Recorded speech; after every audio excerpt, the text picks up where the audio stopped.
Have you ever dreamed of ditching your 9 to 5 at 55, waving goodbye to your boss and never looking back? If that is the case, then listen, you are not alone. But before you start imagining margaritas on the beach, let's talk about something nobody warns you about when you dream of early retirement, which is Social Security. But wait, what exactly is Social Security? Is it some free government money?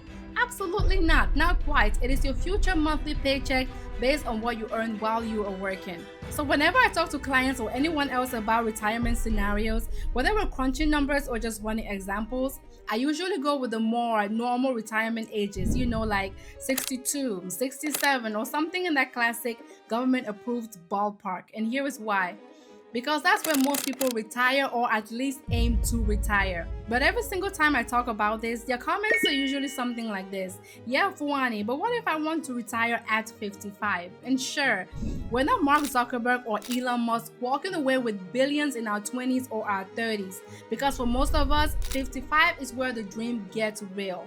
And honestly, that question of what if I want to retire at 55 is a great question.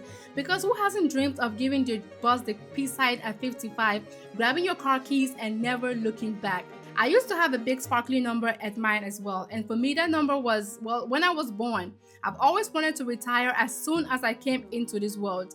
But unfortunately, if you don't work, you don't eat. But all jokes aside, and realistically speaking, my goal has always been to work as hard as I can and retire around 55-ish. I am now 32 and retiring at 55 sounds amazing. But knowing me and this content creation thing I've started, I love what I'm doing and I'll probably do it until I'm 95 years old with a cane and a cup of chamomile tea. I'm just saying. So as of right now, my retirement age is officially to be determined. So what happens if you claim early? So, okay, you made it to 62 and you think, finally, I can start collecting Social Security. Yes, but here's a catch. If your full retirement age is 67 and you claim at 62, you're only going to get around 70% of your full benefits. So that's basically like ordering a full pizza and told you can only eat 70% of it. That's a 30% cut. And that reduction is permanent. So you mean I don't get to make up the difference later? Once I lock it in, that's it for life? Absolutely, yes. But no worries, because on the flip side, if you delay past your full retirement, your benefit grows by about 8% per year until age 70. That's right. You wait until 70 and you're going to get 124% of your entire benefit. So if your question is, but what if I retire at 55 and then wait until 70 to withdraw that money? Well, listen, that is like running a 15-year marathon and paying for it yourself. So unless you're sitting on $1 million stock portfolio or you hit it big in Silicon Valley, you better have a plan. How are your benefits calculated? Let's peel back the curtain on how Social Security actually decides how much to pay you. They look at your 35 highest paying years. That means that if you worked from age 20 to age 55, then great, that's 35 years. If you took time off, started late, or only worked for 30 years, then they fill in the missing years with a bunch of zeros. And those zeros are like financial quickstamps because they pull your average down faster than a flat tire on a road trip, and your monthly benefit goes right along with it. So let's use a real example of 35 years versus 30 years. Let's say you made $50,000 a year on average. If you worked for 35 years, your average earnings are going to be equal to $1.75 million. Social Security then divides that amount by 35 years, which gives you an average of $50,000.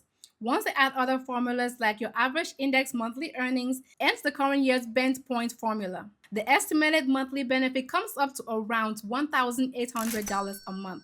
Now, if you only worked for 30 years and you made the same $50,000, your total earnings will be $1.5 million. Social Security still divides that earnings by 35 years, which averages approximately $42,800. Your estimated monthly benefits is now around $1,600.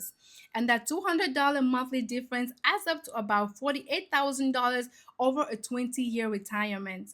Now, if you pair that with early claiming, and the gap grows even wider. So what are you giving up? Here is something people often overlook. Retiring at 55 means you might leave your highest earning years on the table. So we're not Mark Zuckerberg or Elon Musk, okay? We're not getting rich young and retiring as early as we can. For most people, those big paychecks come a lot later, which means every high income year you skip reduces your social security benefits. Think about it. Most of us are earning the least in our 20s, and then we spend decades trying to level up. So you might ask, you mean my 50s and my 60s, or when I'm going to start making that grown money?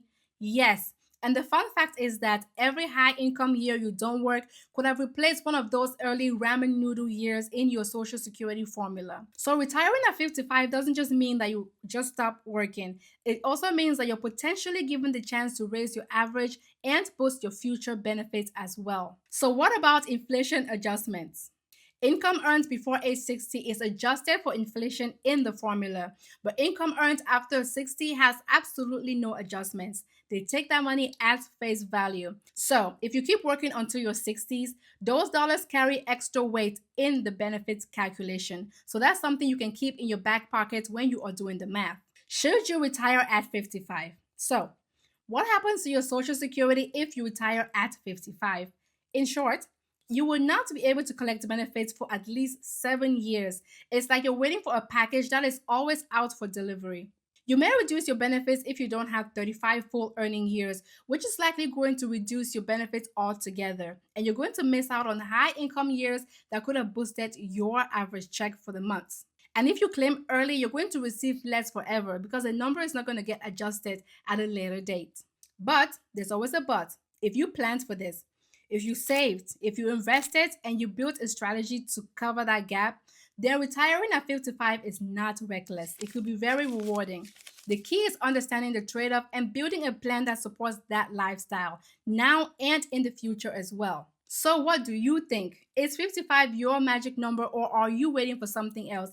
Drop your number in the comments. I want to hear your plans. And hey, you might actually inspire somebody else that's watching this as well. If this video helped you understand early retirement and also Social Security a little better, then hit that like button. And if you want more money talk that's real, relevant, and actually makes real sense, then make sure you subscribe to this channel. I post new videos every single week to help you save smarter, spend better, and build wealth with confidence. Thank you for watching, and always remember that the best time to invest in yourself was yesterday. The second best time is now. You got this.